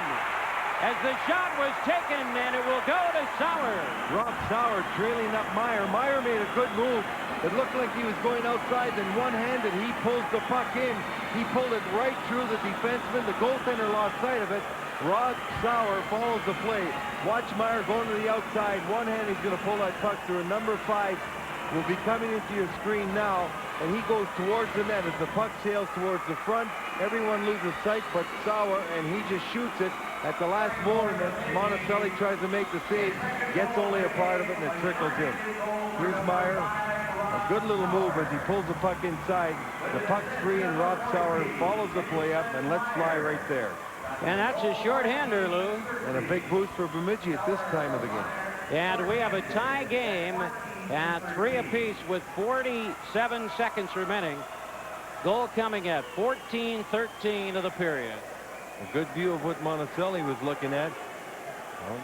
3 bodies in front of him, no sight of the puck. The next thing he knows, and here comes the puck.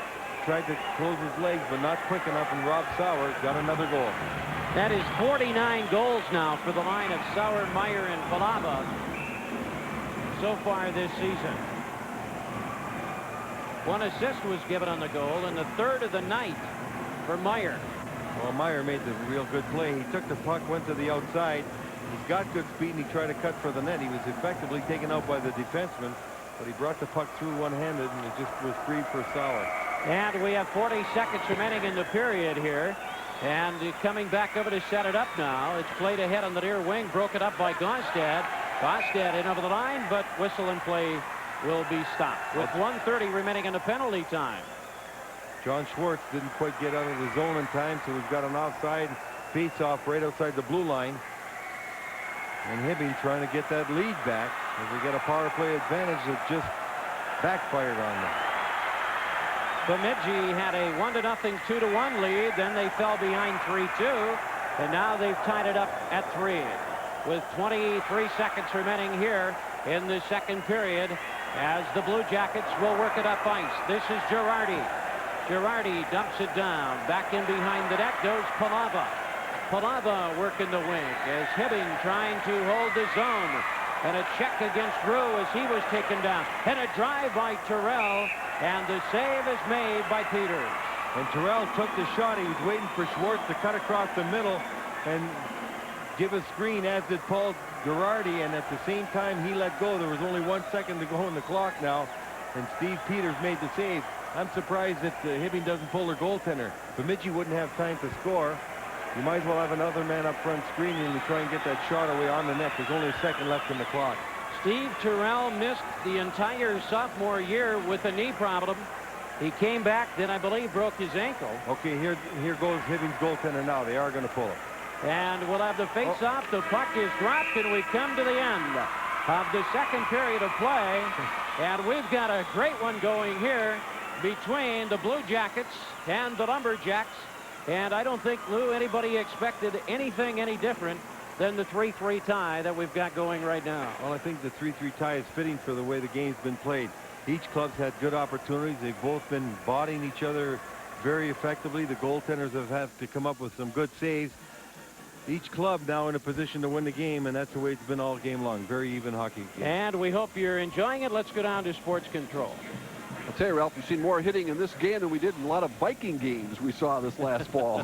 They are smacking each other. The overtimes are supposed to be saved for the third game. But, of course, it's only after 2 periods. 3-3, but it is dead even at this point.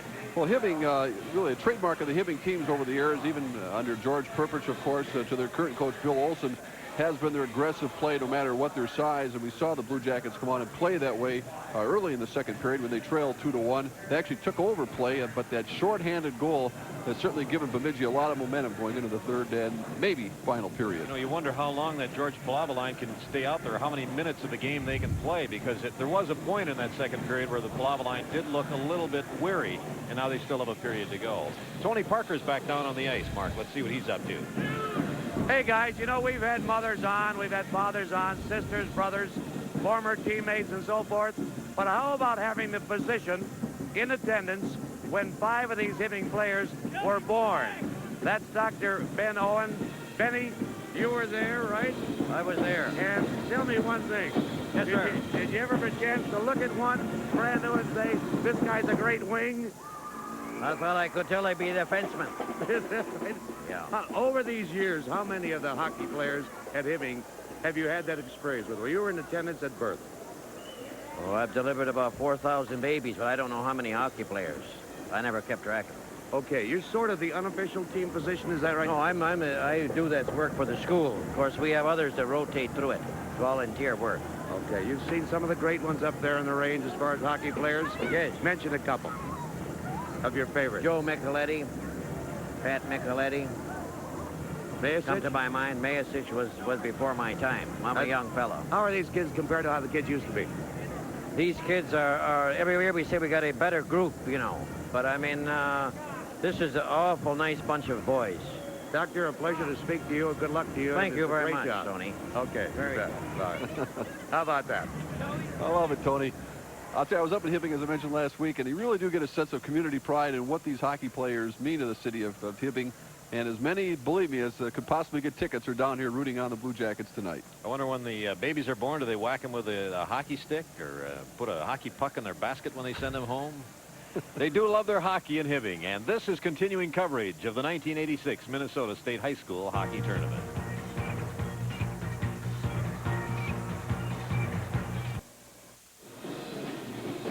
$17,759 at the St. Paul Civic Center tonight, and no one is going home early from this one. Hibbing and Bemidji tied 3-3 going into the third period. Bemidji led 2-1. And Pete Wohlers of Hibbing got credit for this goal. We've seen a lot of goals scored this way today. Actually, a Bemidji defenseman knocked it in, and that made it 2-all. Didn't take long either for Hibbing to score a pair of goals, because then just 29 seconds later, number 19 Steve Terrell skated it in, Mark, and number 3 John Schwartz knocked it in. It was Schwartz's second goal of the game, as you can see here. Look close, it barely slides across the line. It's 3-2 for the Hibbing Blue Jackets. And Hibbing was on the power play, but it was Bemidji tying it up as Rob Sauer with a determined effort here. Shorthanded goal through a maze of players. He showed good determination following through on the play. Number 5, Rob Sauer, his second of the night. And that tied it at 3-all. What a big goal for Bemidji as we going into the third period. Let's take another look at it here. Sauer, along with Palava, have been the two dominant players for Bemidji tonight. Monticelli keeping his eye on the puck, but he could not find Rob Sauer. Just going through his pads. 3-all. That's where we stand right now at the end of 2 periods. Paul Girardi had that big goal-scoring spree, as you'd mentioned. You'd been up there to see him. He has been silent tonight. He had 7 goals in the last couple of games. We'll see what happens in the third period. It's tied at 3-all, Hibbing and Bemidji. This is continuing coverage of the 1986 Minnesota State High School Hockey Tournament.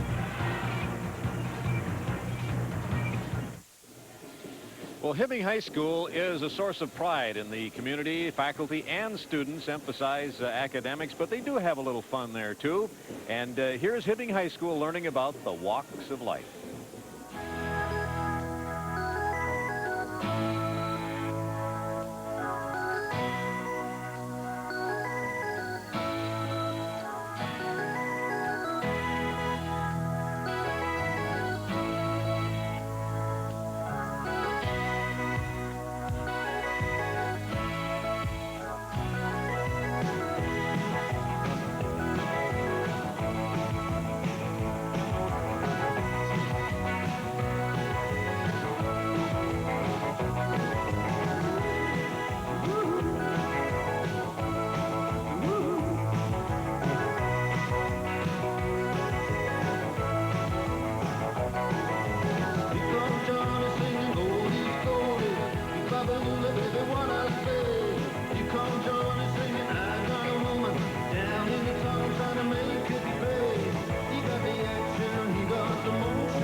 Yes, and the boys are playing for Hibbing right now, tied with Bemidji at 3-all.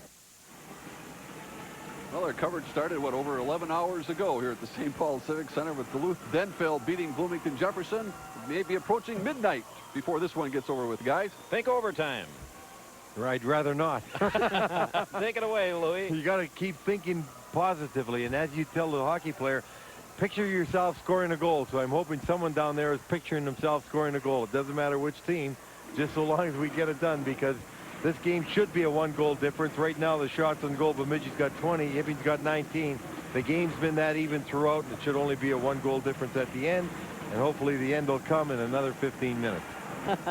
Sounds like you want to go home, Lou. No, I just don't think that there's no use tiring one of these teams out for tomorrow night when they've got to go against Phil Murray.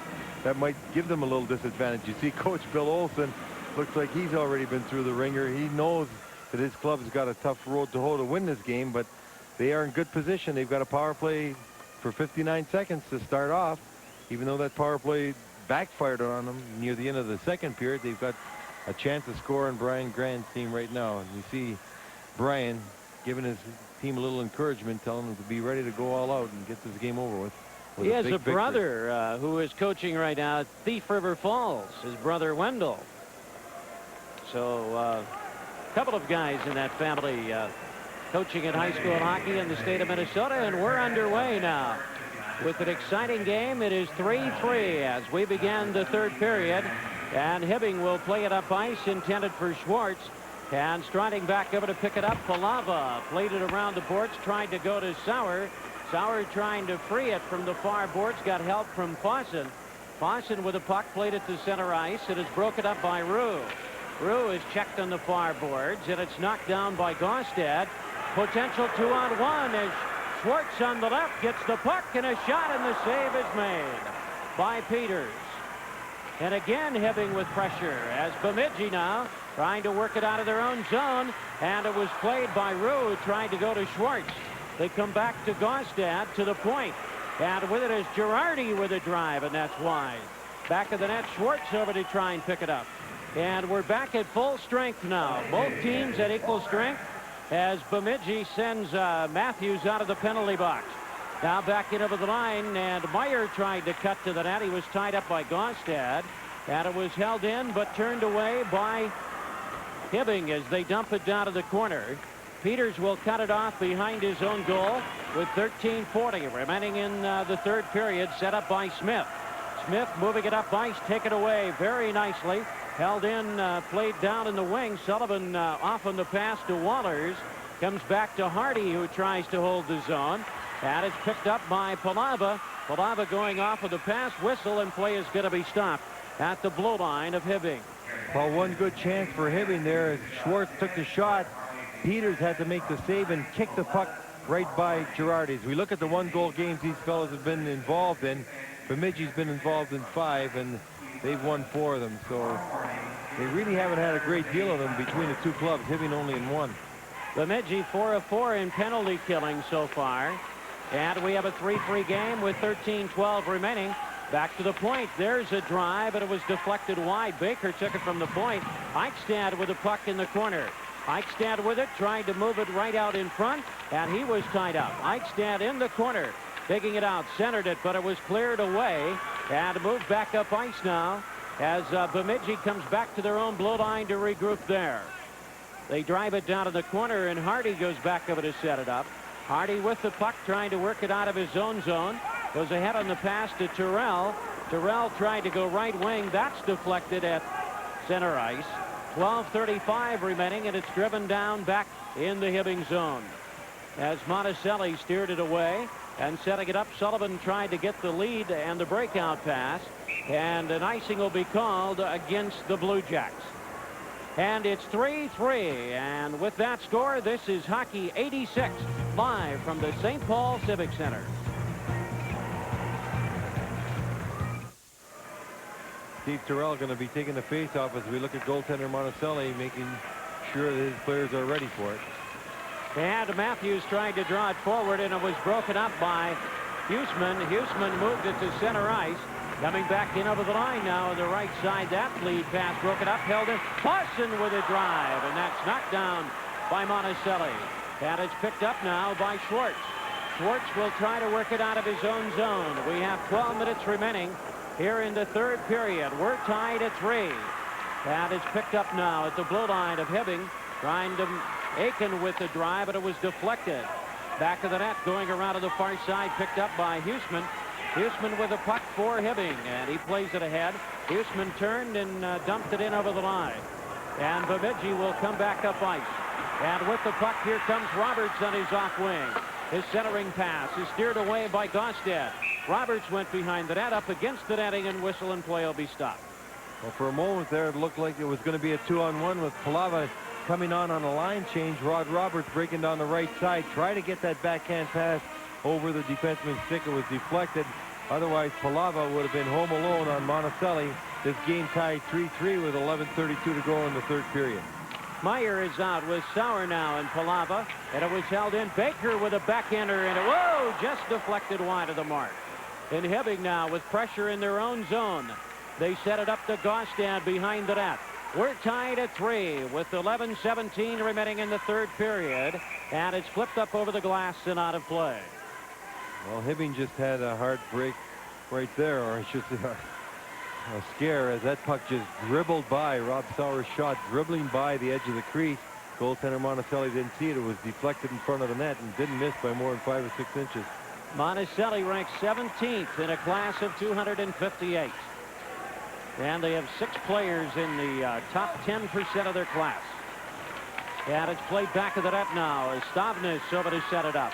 Hibbing on the breakout as they come up ice on the far boards. And with it is Rue. Here's Rue playing it ahead, trying to go to Girardi. Girardi chasing it down to the corner, and he's bumped by Yetter. And it comes to Palava on the near wing. Turn tried to bring it out. Gonstad with a shot, and the save by Peters. I can see how Girardi scores goals. Once he gets over the blue line, it's just like the Rocket, I'm sure, used to do. His eyes light up. That fella just heads for the net. He gets very excited. He gets himself open, and he shoots the puck. He's a very dangerous man. If this game stays tied all the way down, that's the one player I'd be worried about on Hibbing scoring a goal. He has scored 22 this year. That is tops. And the puck comes loose on the far side, and it's picked up by Huseman with a drive. And knocking it down, Peters, and he covers up in front of the net. There's a break in the action, and we'll be right back with a Minnesota State High School Hockey Tournament.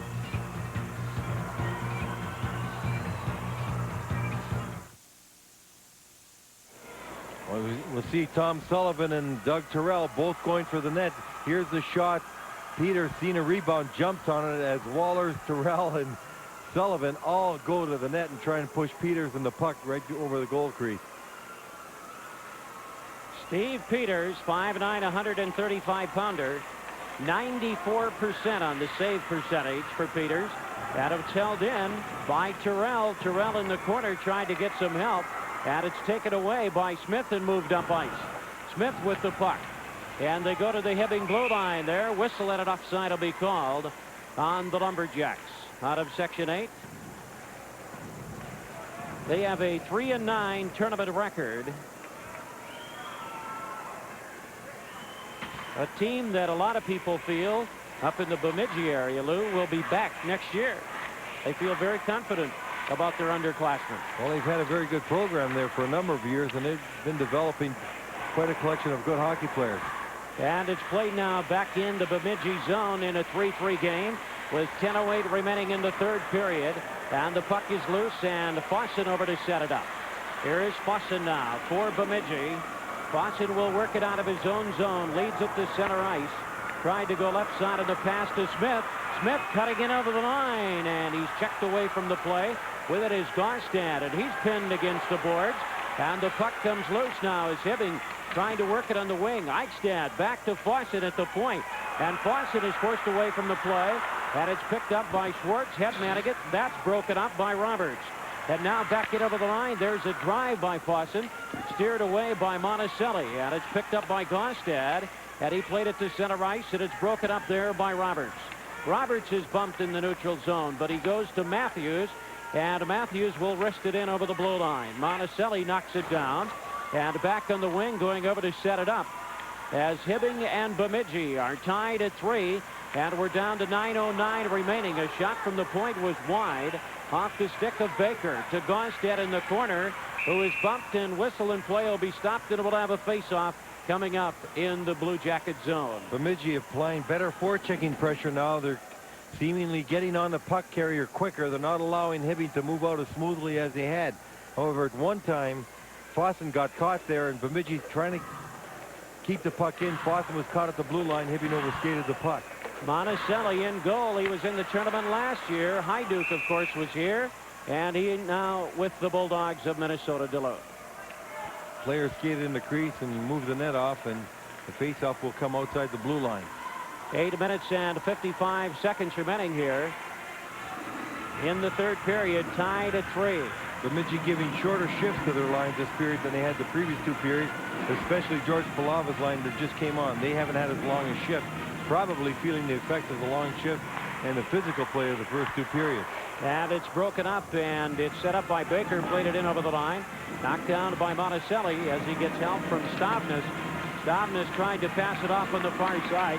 Stavnes moved right out in front. Palava to the point. Palava cross ice on the pass to Baker. And Baker down, played it behind the net to Palava. Palava tried to go to Meyer instead, went to the point to Yetter. And there is Rue to try and pick it up in the corner. As Hibbing has been tied up in their own zone here. And it's picked up now by Stavnes. On the breakout, 3-on-3. They move it back up ice. 8:15 remaining. Poke checked away nicely by Palava. On the lead, moving it in. Meyer off, and he tipped it to Palava, who fired it wide.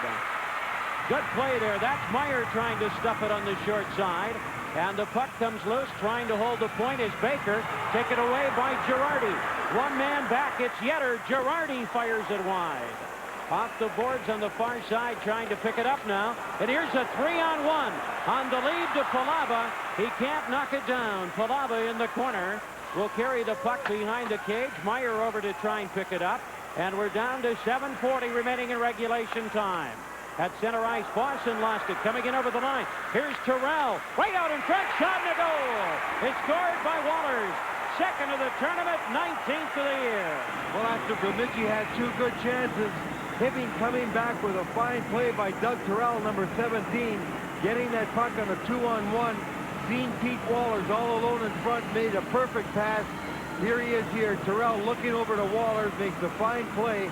Perfect pass on the stick. Wallers not waiting, just shooting the puck off the pass, right past goaltender Peters for a 4-3 lead. You talk about excitement, huh, Lou?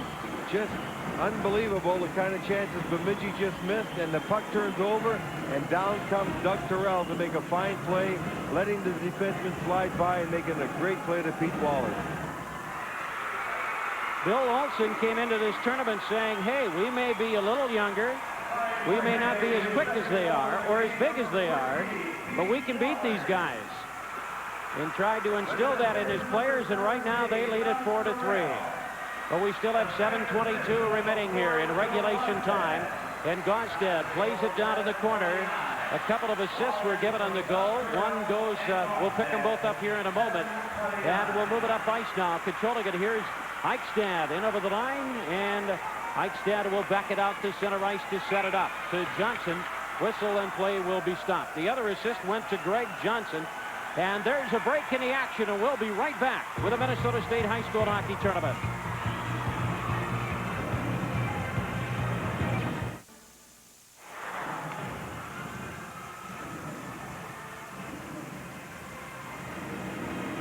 .7:03 remaining here.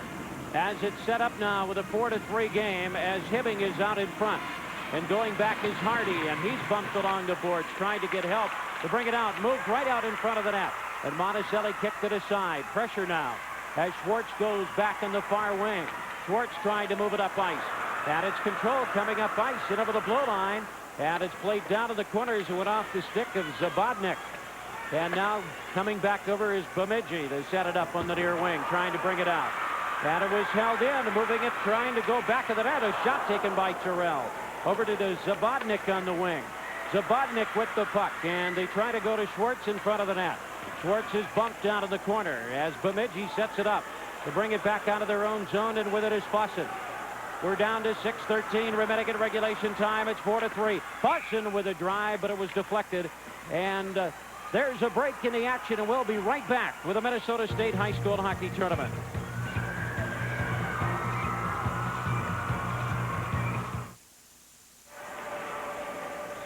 .6:09 remaining in the third period. It's a 4-3 game. Getting a little excited, Lou? Or? Well, I'm sure Bemidji is right now. As you see the clock winding down, and they've passed up some good opportunities. And it's set up just outside the line. With it as Palava comes cross ice to Yetter. Yetter with the puck, and he drives it down in the zone. As Hibbing will now go back to regroup to try and bring it out. As Sauer overskidded the puck, here comes Girardi. Girardi coming in over the line.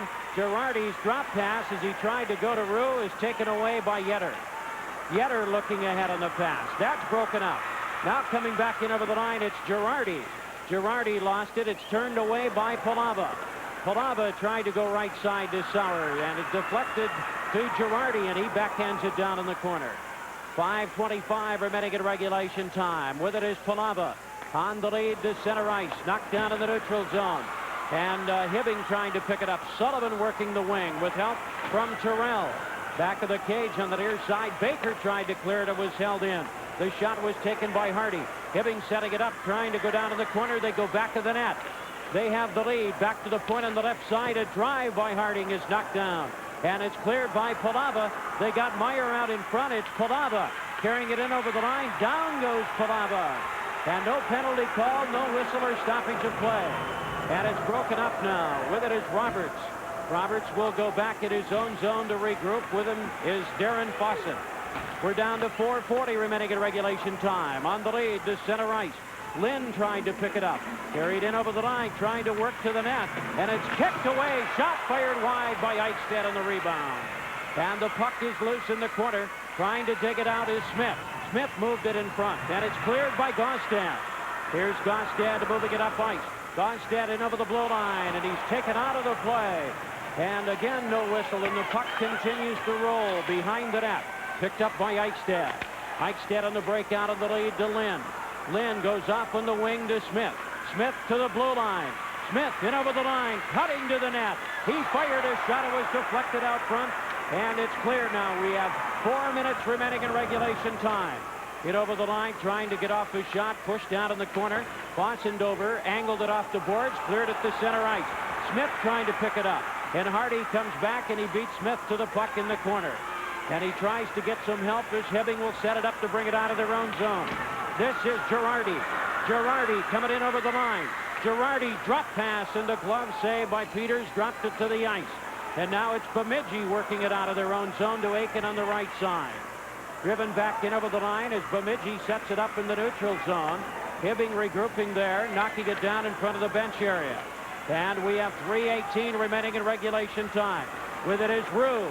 Roux at center ice, trying to go to Girardi. It's taken away and played in over the blue line by Matthews. Back goes Hardy to set it up back of the net. 3:05 remaining now in regulation time. It's 4-3. Hibbing is out in front of Bemidji. They are 19-3-1 on the year. Hibbing is 21-2. And with it now, Bemidji moving it up ice. Clearing it out of their own zone. With it is Roberts. Roberts moved past Meyer. Comes in over the line, trying to go right side. And the puck comes loose, back to the point, held in by Yetter. Take it off his stick and comes all the way back into Bemidji zone. And a heavy check throw in there by Walters as he took a man to the ice and coming back now to regroup. We are down to 2:29 remaining in regulation time. It is 4-3 as Hibbing is out in front of Bemidji here in the last quarterfinal game of this tournament. Semifinals tomorrow. The winner of this one takes on Hill Murray. Here is Palava moving up ice with Meyer. Palava cuts in over the line, but an offside is going to be called here. The score is 4-3. And this is Hockey 86 live from the St. Paul Civic Center.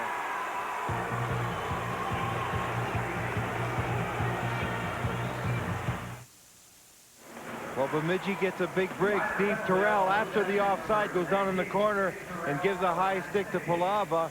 We see the offside force right here. The whistle's blown, but Terrell following him down, and he went to lift up his stick, missed his stick, and got Palava in the face, and now he's off for high sticking. Bemidji with a power play. 2:10 to go, trailing 4-3. Tell you what, Lou, you got to give credit to the officials in this tournament. See it and they call it, right? Despite the fact that there's 2:10 remaining. That's right. For the most part, they've let the kids play in all the games. We haven't had that many penalties, and most penalties being called in this game tonight. It's been a very physical game. You would expect that. And right now it's 4-3 as Hibbing is out in front. 2:10 remaining in regulation time. And moving it up ice now, coming in over the blue line. And with it is Schwartz down in the corner as Bemidji now will work it back out of their own zone. With it is Fawcett. Fawcett has Palava on his right. And that is Palava. Back over to Fawcett with a drive. And it deflected over the top of the cage in the corner. And it's Sauer down in the corner with the puck to Palava. Palava with it trying to come cross ice, and it's cleared out of the zone.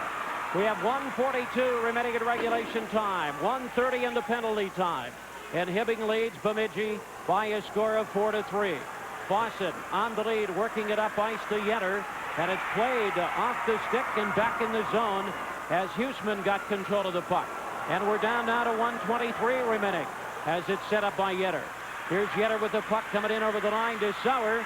Sauer with it, tried to go on the pass, and it was cleared from the wing, but it's held in. Palava with it. Palava tried to get control, and it's picked up by Girardi. Here's Girardi with the puck, and we have 1:05 remaining in regulation time. And coming in shorthanded, there's a backhander by Roux, and Peters covered up, and he made the save. And that's what Bemidji didn't want to have happen. They allowed Hibbing to come down and get a good chance and get the puck frozen in Bemidji's zone. We look at the power play goal tonight, none. Hibbing 0 for 4, Bemidji 0 for 2, and Bemidji having a face-off in their own zone and not able to pull the goaltender right now. 49 seconds to go in the power play for Bemidji. 59 seconds to go in the game. I would expect as soon as that puck goes down ice that you're going to see Steve Peters come out of the net. You might as well go for it right now because you've only got 59 seconds to go in the game, and you might as well get 5-on-3 or 6-on-4. Here's a save by Monticelli as he got a piece of it, and the puck deflects over him onto the top of the net and over the back. Unfortunately for Bemidji, they've got the length of the ice to go, the face-off in their zone. They've got to win the draw, get control, and bring it up ice. You might see Peters starting to move out of the net as the play's going up ice. But one thing Bemidji's doing a little too much of right now, they're looking for Palava in that zone. They're not moving that puck around in other areas where they could. They've got to be driving for the net, get some shots, and create some action in there. I tell you what, Lou, you got to give Hibbing a lot of credit. Schwartz has got tournament experience. Terrell, Girardi, Rue, Waters, along with the other Terrell. Doug Terrell and Steve and Gostad and Monticelli. Well, they've got a lot of experience, but they've played a great game. Yeah. They've really done an outstanding job. And this goaltender right here, Monticelli, has had to have a lot of difficult saves to keep the lead where it is for them right now. Fine game by him. So we'll have the face-off coming up now with, there you see, 59 ticks left here in regulation time. It is 4-3 as Hibbing is out in front, but they have a man in the penalty box. And the face-off, it is set up. Fossen with it. Let's watch now to see when Peters will go off, as Lou is talking about. Here's Fossen with a puck ahead, and less than 50 remaining in regulation time. And whistle and an offside will be called. Well, they've got 46 seconds to go in the game. 36 in the power play. Face-off right outside the zone. Steve Peters now going to the bench. Bemidji coming on with another man, and I would think they do that right now. There's no use protecting a one-goal deficit. You've got to go for the tire. You've got to do everything you can. Now, if you're on the face-off here, you should go ahead with that face-off. Try and get it right in Hibbing's zone if you're Bemidji. So Jason Meyer should go right ahead, get it in the zone, and get on them before they can turn around and get it out. So the draw comes back, and it's set up. 44 seconds remaining here.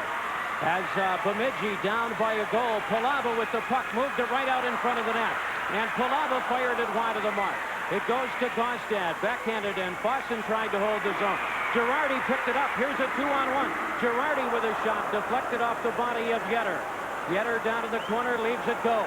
We have 22 seconds remaining in regulation time. As Bemidji is down by a goal. They carry it in over the blue line, and Eichstead saw it. He lost control of it, and it's dumped. And we're down now to 13 seconds and 10 as Bemidji needs a goal here.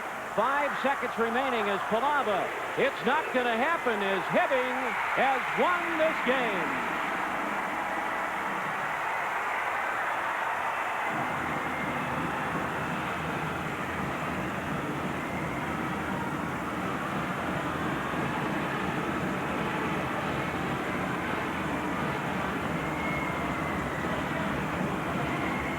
The Blue Jackets defeat the Lumberjacks of Bemidji by the final score of 4-3. That was a good one, Lou. It certainly was, and a well-deserved victory for Hibbing. Hibbing never quit all night long. They kept persevering. They had some great goaltending by Monticelli, and when they got the chances, they capitalized. A very good, solid effort by the Hibbing defense. They were strong. They had to be to contain a fellow like George Palava, an outstanding young hockey player. At the same time, whenever they got control of that puck, they were able to bring it down. They created some good opportunities for themselves. How do you see Hibbing matching up with Hill Murray? Well, it should be a fine game. Hibbing's not afraid to use the body. We had a very physical game here. It should be a physical game again. Their defensemen are going to have to control that top line of Hill Murray, because when you got Quinlan and Toomey out there in Rolick, you know you're going to have your hands full. How about the other semifinal matchup? Denfeld and Burnsville. Well, Denfeld really impressed me. I hadn't seen them, and I think that if they can play the same type of game they played this afternoon, they're going to give Burnsville all they want to handle. And that's it, a 4-3 final, and let's go back to Sports Control. Okay, thanks, Paul. Louis? I'd have to ditto those remarks. I think we should have 2 excellent semifinal games tomorrow, Mark. And, you know, we mentioned Paul Girardi a lot, and even Louis is saying that if anybody's going to score the winning goal, but it wasn't Girardi, it was Walters. But it was a fine effort on the part of the Hibbing Blue Jackets. And so now they win it 4-3. We're going back down to the ice. Tony Parker. Bill, permit me to say that was a little bit of a war. It sure was. They're a beautiful team. I give Bemidji a lot of credit. They're a tough team, and I just can't say enough about them. And, of course, I have to give our kids credit. They did a beautiful job. I'm just happy, and it's an emotional time for me right now. I'll tell you. Did it go the way you thought it would? I guess so. Yeah. Okay. Hill Murray, will that be a different kind of a game?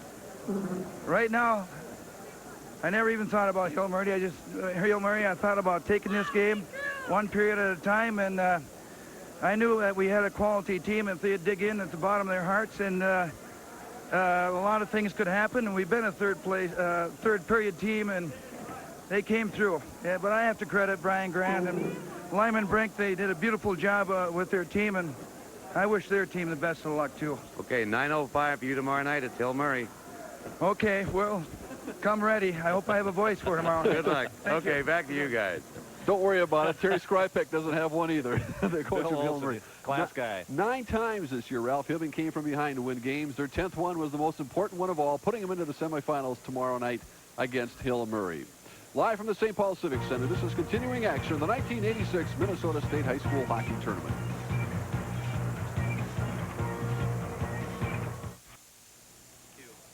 Hibbing lost only twice this year, once to Edina early in the season, then to Bemidji 6-3 a few weeks ago. But tonight they got their revenge, defeating Bemidji. That final score is 4-3. Here was the game-winning goal. Doug Terrell, a sophomore, set it up. A beautiful play, just waiting for Pete Wohlers to get in the slot. And he beat Peters right there. 7.5 minutes left in the game. Here's another angle. Doug Terrell, a lot of folks up in Hibbing feel he has a chance to be one of the best players ever, and that's a mouthful, setting up Wohlers for his second goal of the game. We saw a lot of picture-perfect plays today. That was one of them, Mark. Final minutes, though, Bemidji did have one good last shot here as Darren Fossen, the fine, outstanding defenseman for the Lumberjacks, nearly scored. It bounces up over the net, and they come up short 4-3. You pointed out the first game ended up 6-3 for Bemidji, but the one that counted goes to Hibbing. It'll be real interesting tomorrow night to see who Billy Olson will start in goal for Hibbing. Jim Monticelli started tonight, and he's been alternating his goaltenders all year. Rich Jacklin is the other goaltender for Hibbing. It would be very difficult not to start Monticelli, but if that's been his policy all season, he'll have to stick with it. We'll have to find out tomorrow. Let's check the leading scorers after the first day of the tournament. Of course, Scott Bloom of Burnsville had quite an afternoon with 3 goals and 2 assists for 5 points, and his line mate John McDermott was right behind him in the scoring. Burnsville scored the most. They had 7 goals in their 7-4 win over South St. Paul. As you take a look at the other scores, the first game, Denfeld beat Jefferson 4-2, and Hill Murray was a 5-3 winner earlier tonight, if you did not catch those scores. And then, of course, Hibbing, the 4-3 winner here in the finale. So we'll be back tomorrow at noon. We'll have the consolation game tomorrow. It'll be Bloomington Jefferson against South St. Paul. That'll be our first game at noon tomorrow, followed by the first semifinal game, and that'll be against Duluth Denfeld against the defending state champions from Burnsville. And then tomorrow night at 7 o'clock, Ralph? 7 o'clock tomorrow night, we have Richfield and Bemidji. That'll be in the consolation play. And then an excellent semifinal game with Hill Murray going against this Hibbing team. So that's it. That's our first day of coverage live from the St. Paul Civic Center. Thanks for being with us all day today, and we'll see you again tomorrow at noon. For Ralph John Fritz, this is Mark Rosen reporting from the St. Paul Civic Center.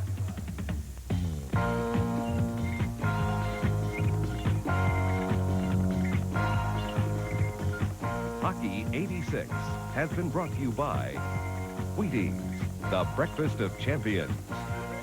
Twin City Federal, where Minnesota banks.